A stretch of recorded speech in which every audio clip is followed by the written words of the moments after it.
Buy to let, sometimes overlooked, sometimes underestimated because there's all of these sexy, high cash flowing strategies. And look, I'm guilty of it sometimes too.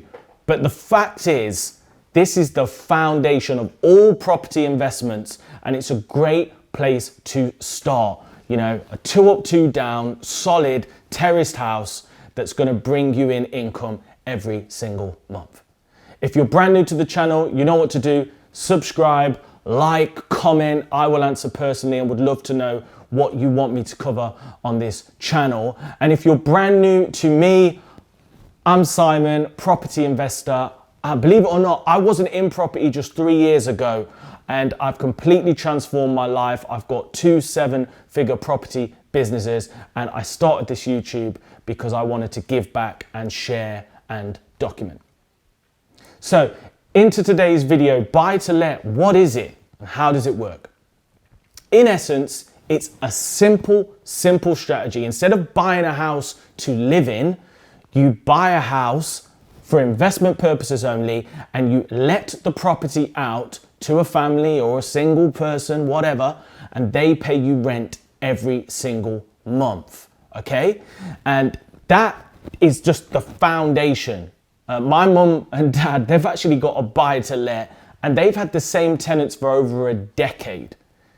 And you want one of these families to essentially make your house their home and to pay you to stay in it.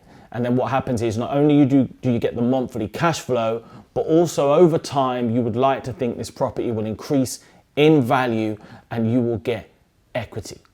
3 things to consider when you're doing a buy to let is, 1, you're going to need to find a deposit.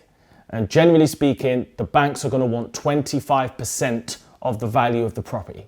So if you're looking at a 200 grand house, they're going to want you to put down 50K. And without that, buy to let is not going to be for you. You might find some lenders that will do 20%, but it's still going to be a decent whack. Thing number 2 is a lot of buy to let investors actually opt for an interest only mortgage. And the reason they do this is because if you're only paying the interest on the loan, you're going to maximize your cash flow and maximize your earnings. Not only this, but if you go for a repayment, sometimes it can wipe out most of your profit. So it really can be a long game. So don't be scared.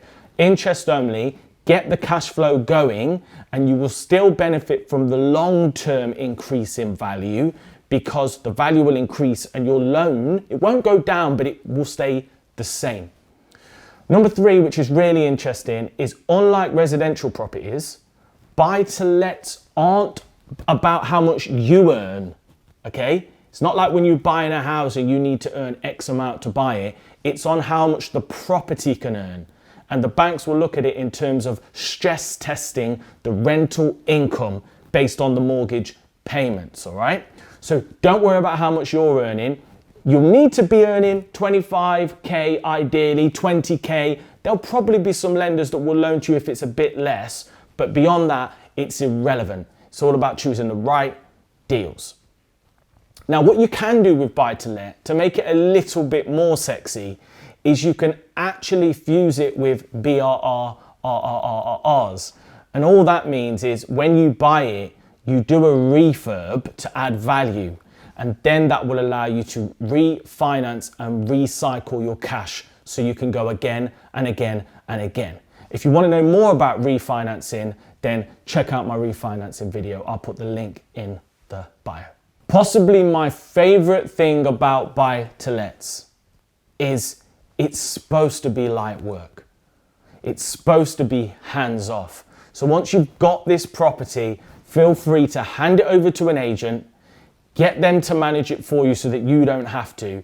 And literally, you're just going to get the rental income every single month. And if you get a family that wants to make your house their home, you could have a tenant for 10, 15, 20 years.